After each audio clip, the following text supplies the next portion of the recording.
pierakstīties un viss notiks. Tāpēc tagad paskatīsimies, cik realistiski tas ir dzīvē. Un Mareks Basankovičs, Admiral Markets Latvijas filiāles vadītājs, varētu izstāstīt par to vilinājumu un pateikt, kā īsti saprātīgi to lietu darīt. Drīkst aplaudēt. Jā, labdien! Prieks jūs tik kuplā skaitā šeit redzēt. Un, tā kā te pa 10 minūtēm ievilkās, un ja es 10 minūtes ilgāk runāšu, kā jūs reaģēsiet, atņemšu jūs no pusdienas. No agrākos laikos sita karot pa galdu. Ja?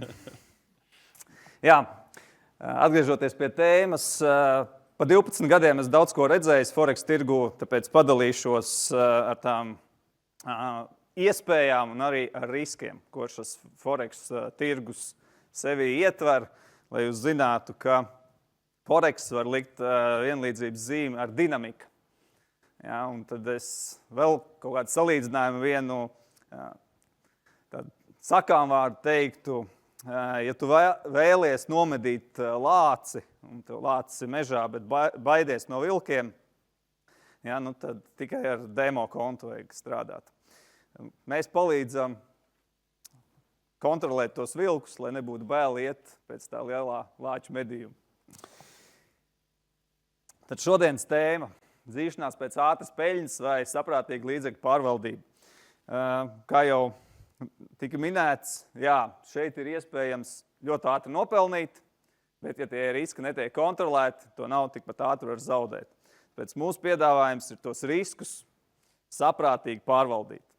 Un no savas pieredzes var pieminēt, kad es esmu saticies ar cilvēkiem, kas šo jau vairākus gadus dara, un tikai to dara, un tas ir viņu pamat bizness, kad viņu tas ienākums ir, kad ir tieši veidojies no saprātīgi lēnām. Viņi likuši klucīt pie klucīšu katru mēnesi, un tā tas ir ienākums audzes.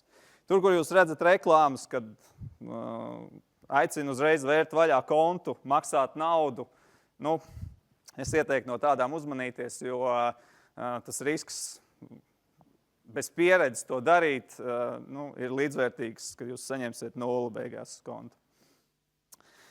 Bet nebaidieties, tas ir ļoti vienkārši, jo, kad es sāku, tad es šobrīd salīdzinu tie, kas sāk uzreiz ar reālo kontu, tie, droši vien, tā kā Čaks Norris varētu uzreiz ar reālo kontu sākt tirgot, ja. Bet vispirms vajadzētu sākt ar demo, tās visas apmācības veikt, lai saprastu, kurā brīdī pirkt, tad, kad, protams, vislētākais, un pārdot tad, kad visdārgākais, vai otrādāk, pārdot tad, kad visdārgākais, un nopirkt tad, kad vislētākais. To visu nodrošina platforma, un to platformu ir jāapgūst. Priekš tam ir demo konts, viņi sauc par mācību kontu, vajag praktizēties, un tad arī tie panākumi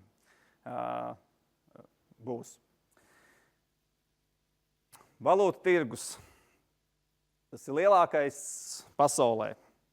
Parādīšu pēc kāda brīža video, kur jūs redzēsiet salīdzinājumu ar, pieņemsim, New York Stock Exchange. Ja? Lai jūs saprastu tos apjomus, pasauli ir tik ļoti saistīta ar valūtas pērku pārdot tik daudz, ka tas apjoms ir ļoti liels. Var rasties jautājums, kur man var noderēt šīs zināšanas, ko es iegūšu vai demo kontā mācoties, vai arī jau startējot ar reālu naudu šajā biznesā. Nosaukšu dažus piemērus. Jūs esat importējošs uzņēmums vai eksportējošs uzņēmums, un jums ir kāda vēl valūta, ne tikai eiro. Tad, zinot, kā kustās tas tirgus, saprotot to grafiku, jūs jau iepriekš varēsiet noteikt tendenci. Un jūs to tendenci spējat noteikt, tad jūs savos piegādes vai eksporta līgumos varat jau laicīgi ietvert to risku, tā valūta var palikt spēcīgāk vai pavaināties. Arī individuāli, parasti varbūt nestrādā tādos uzņēmumos, liekas, kur es varu individuāli lietot to. Es pieņemsim to individuāli lietoju, pastoties uz naftas cenas grafiku un pasakot sev, kad lieta degviela bākā, kad nē. Tur ļoti vienkārši. Tagad būs Forex video. ir ārvalstu valūtas maiņas tirgus, kas vienmēr ir aktuāls un nepieciešams ļaudīm visā pasaulē. Dažādos līmeņos, kā ikdienā, tā arī ceļojot, mājsaimniecībā, biznesā un slēdzot starptautiskus darījumus. Tāpēc Forex darbojas 24 stundas diennaktī katru darba dienu, lai nodrošinātu šo pakalpojumu. Forex ir pieejams, vienmēr nepieciešams un mainīgs, ko prasmīgākie tirgotāji spēj izmantot savā labā. Klasiskie ieguldījumi neatbilst laikmeta dinamiskajam garam. Turpretīm valūtas tirdzniecība ir aizraujošāka. Jebkurā laikā brīva piekļuve investīcijām, tai ir izdevīgi darījumu nosacījumi un saglabājas apziņa, ka nauda paliek paša kontrolē. Forex tirgus ir lielākais, likvidākais finanšu tirgus pasaulē. Atvērts 24 stundas dienā, 5 dienas nedēļā.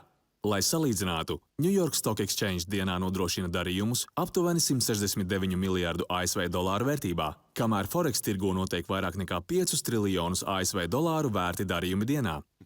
Forex ir tirdzniecība ar valūtas pāriem. Tā piemēram, populārākie valūtas pāri ir eiro un ASV dolārs, ASV dolārs un Japānas jēna, Lielbritānijas mārciņa un ASV dolārs, un Kanādas dolārs ASV dolārs. Pērkot vienu valūtu, automātiski tiek pārdota otra. Mērķis ir gūt peļņu, pērkot un pārdodot valūtas, jo to vērtības palielinās un samazinās.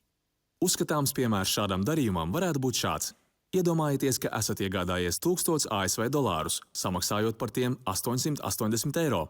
Veiksmīgu valūtas svārstību rezultātā jūs varat šos pašus 1000 ASV dolārus pārdot, par tiem saņemot 950 eiro. Tātad jūsu peļņa valūtas svārstību rezultātā ir 70 eiro. Valūtas kursa svārstības veicina daudzi ekonomikas faktori, kurus tirgotāji un analītiķi mēģina prognozēt. Nevilcinies un piesakies tūlīt Admiral Markets rīkotajām apmācībām un semināriem, lai apgūtu tirdzniecību. www.admiral.lv. Lai veicas! Sanāca tāds nevājš uzbrauciens. Kam? Nu kā, biržai, piemēram. Es salīdzināju tikai vienkārši. Kāpēc video tur ātrāk runā vienkārši nekā es lēnāk runāju? Tad vispār tirdzniecības priekšrocības jūs izmantojat šīs te platformas. Esat daudz redzējuši, varbūt kā piemēru var minēt. Es no telefona varu uzreiz atvērt darījumu, iet pēc tam pie stenda, kas ir mums ārpusē, un to darījumu aizvērt. Ja? Tur viss ir saistīts, viss ir moderns. Ir daudz un dažādi finanšu instrumenti, ne tikai valūtas, ja, tur ir akcijas, indeksi, nafta, zelts un tā tālāk un tā joprojām. Kontrolējams risks. Ja, tā kā katram ir iespēja pirms sava darījuma izlēmt, cik viņš viņu lielu vērs, salikt izejas pozīcijas, kad ir peļņa, kad ir zaudējumi potenciālie. Ja, tā kā tas viss ļoti ērti. Nāciet pie mums. Kolēģis Krišs, es jums parādīsim pēc tam. Ātrums, jā, milisekundēs, viss tas notiek, uzreiz ir izpilde, drošība.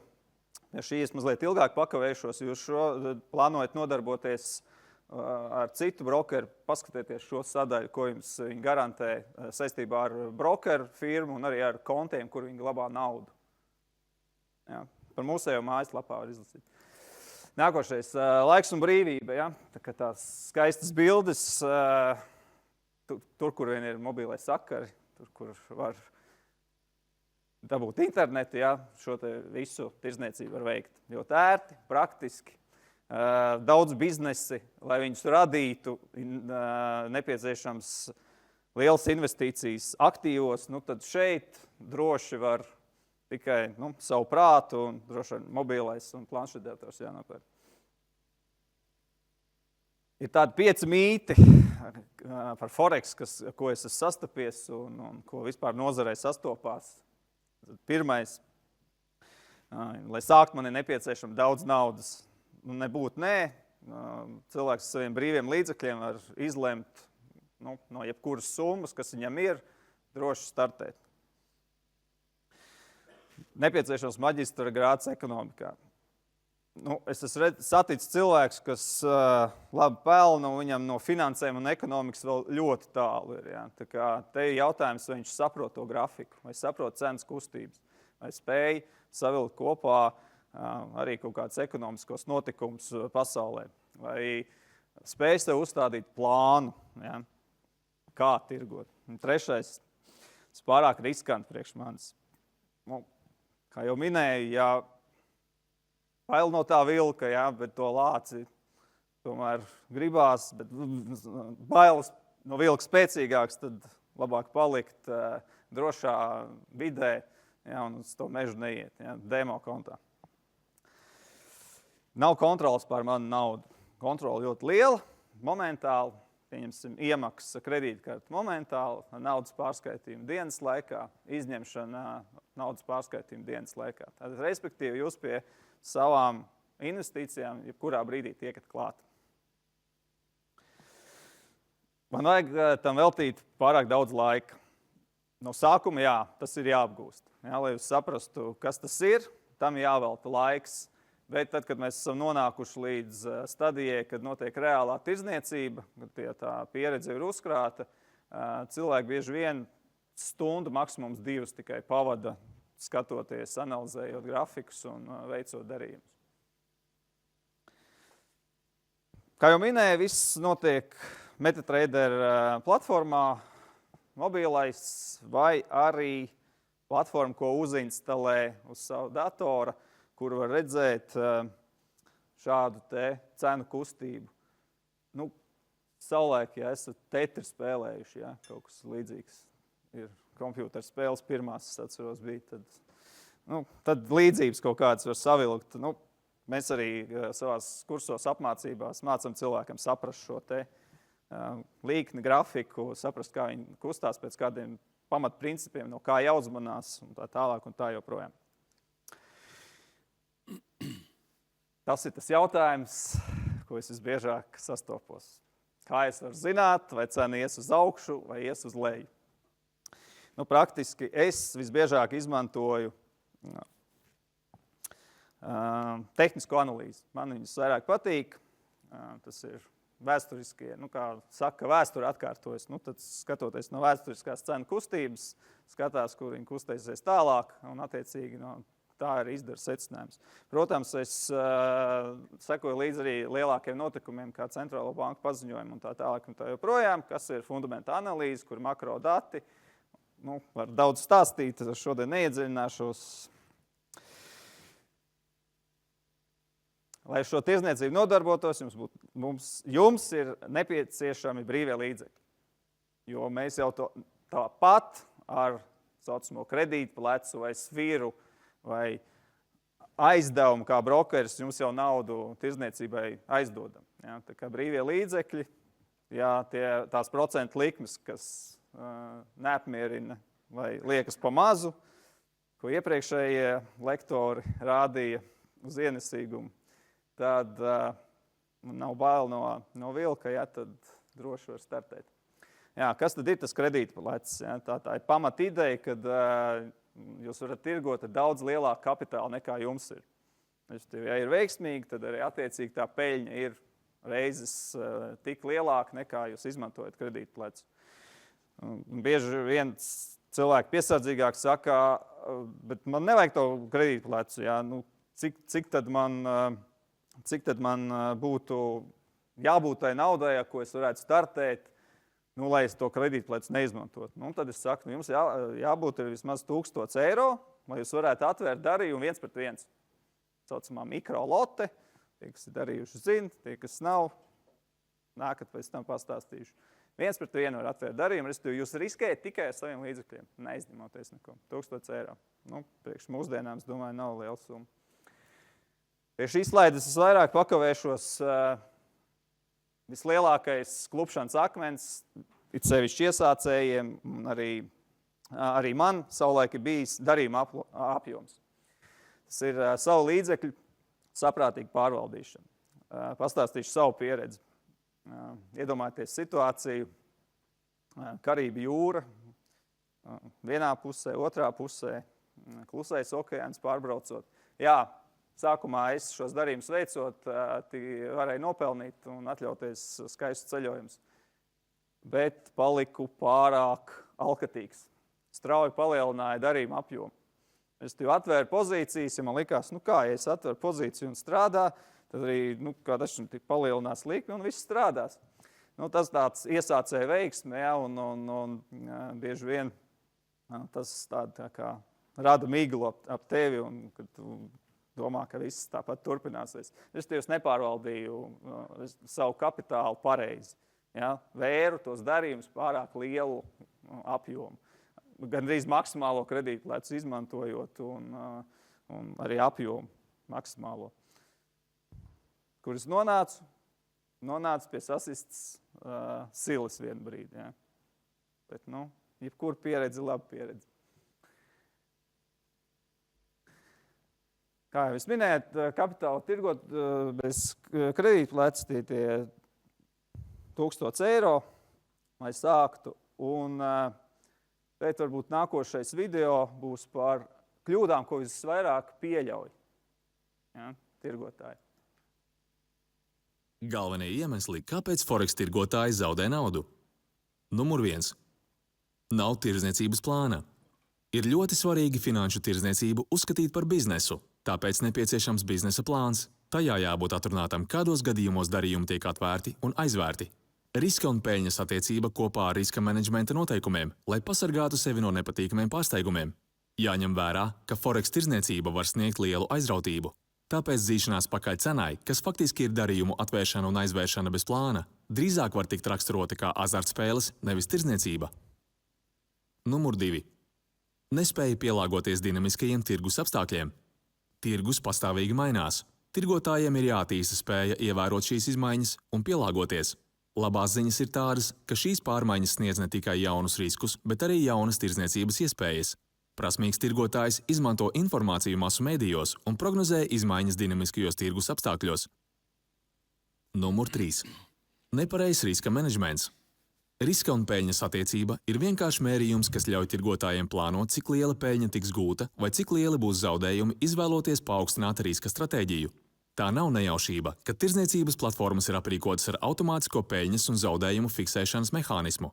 Māka pārvaldīt šos mehānismus ievērojami palielinās tirgotāja izredzes uz panākumiem.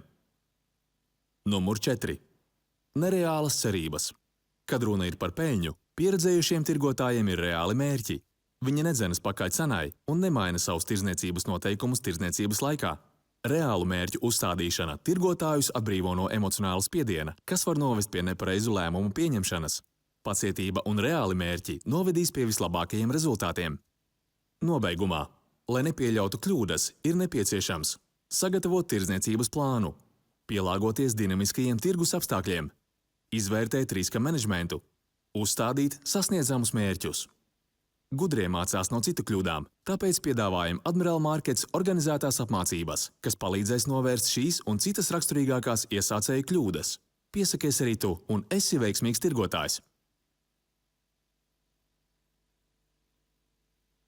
Jūs esat nolēmuši beidzot sākt, kā tad vislabāk apgūt būtu. Sāciet ar demo kontu, vai nu individuāli, vai nākat uz mūsu apmācībām, kur mēs jums parādīsim, uzinstalēsim visu no A līdz Z. Ja.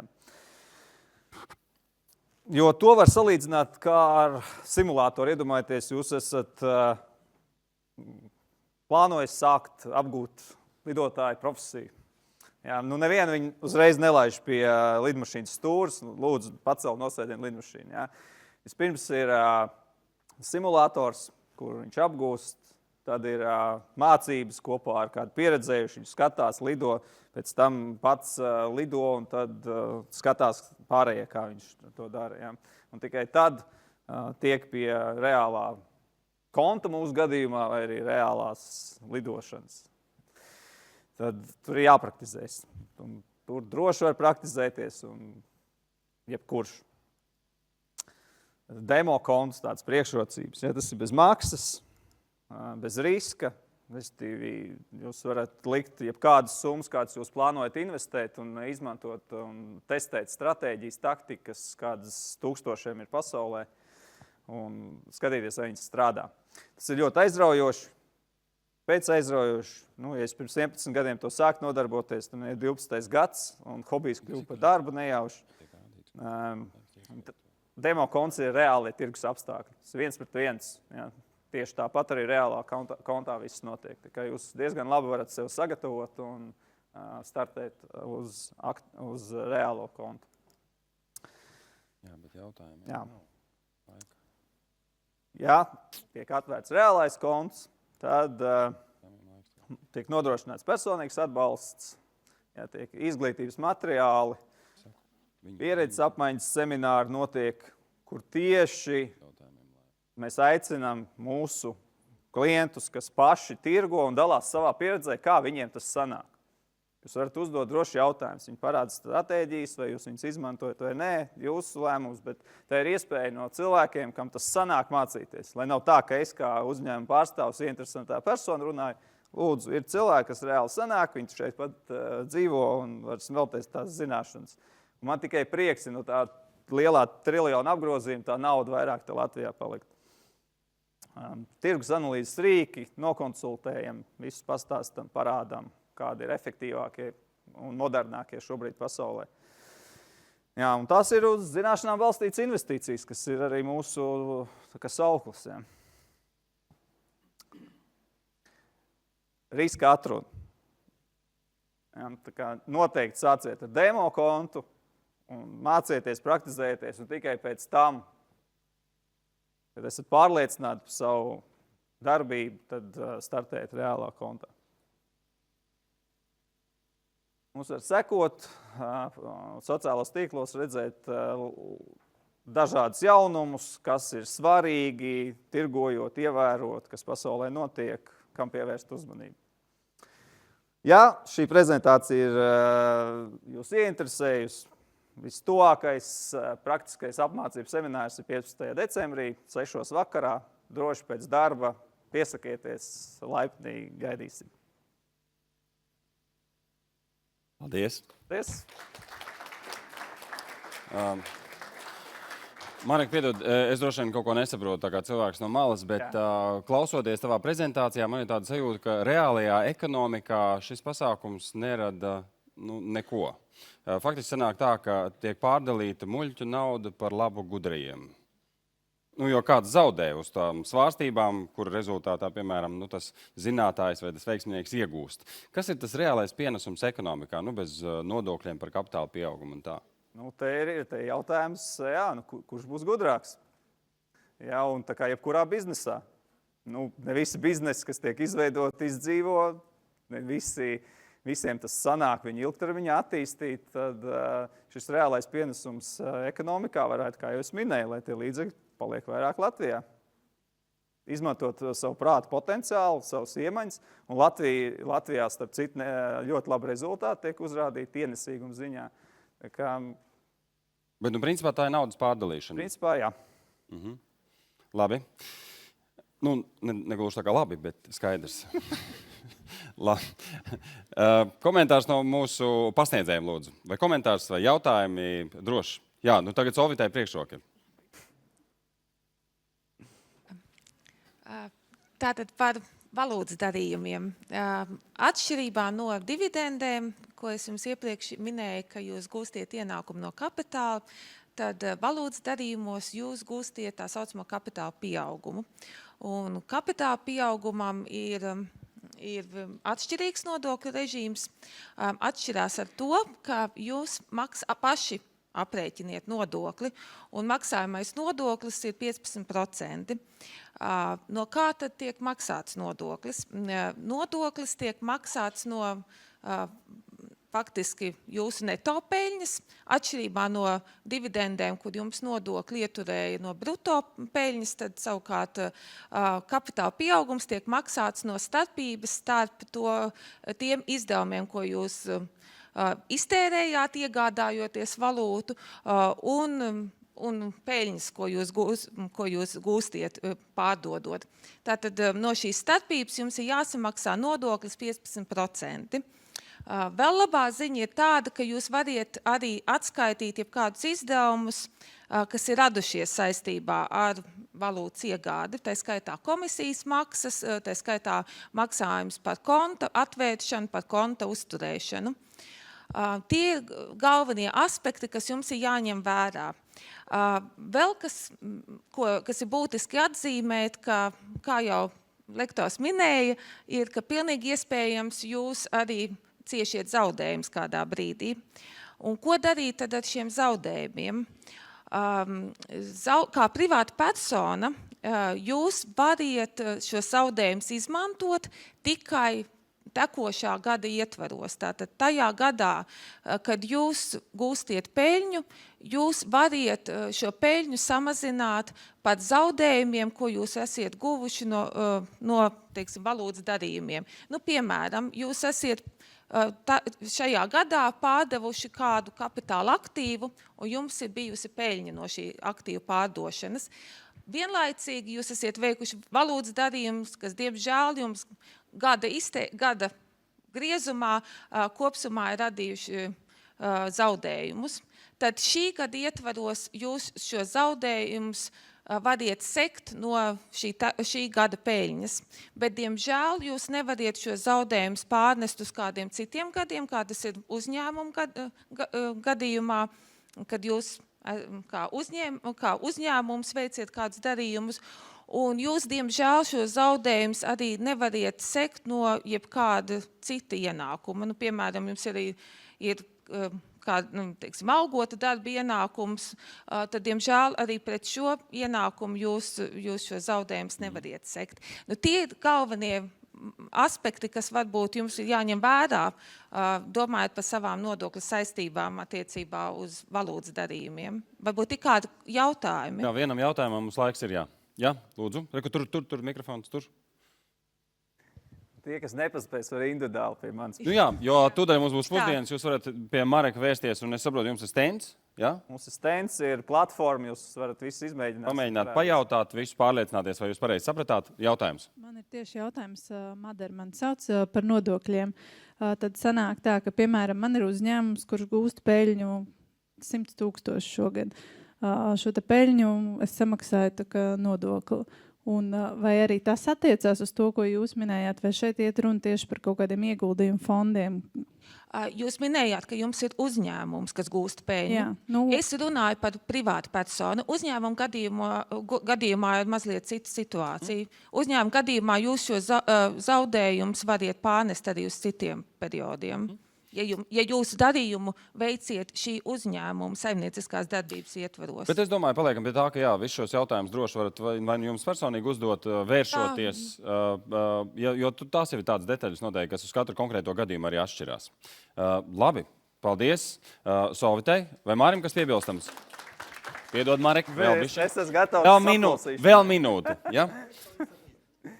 Jā, nu, tikai tāds secinājums, tie bija zelta vārdi, ko minēja lektors par to, ka mums visiem jāsaprot, ka Forex tas ir augsta riska investīcija darījums. Jā, investīcija piramīdā tas ir augšējā tajā trīsstūrītī. Un tāpēc mūsu katra paša ziņā ir kādu platformu mēs izvēlamies un kādu sadarbības partneri mēs izvēlamies. Riska līmeni mēs paši nosakam, bet partneri izvēlē mans no juridiskā viedokļa tāds komentārs būtu, ir ļoti daudz, diemžēl, kā jau interneta lielajos plašumos, arī negodprātīgi, kas tiešām iet runa, nu, tagad kaut kādas milzīgas peļņas iespējas un varam vaļā kontu, pārskaitam naudu, nu, tik būs darbošanās un tā tālāk. Tad kā mēs varam atšķirt graudus no pelavām? Nu, kā mēs varam, pēc mājaslapas izskata, ja, vai pēc krāsām, pēc noformējuma, nu, tā īsti laikam neies krastā.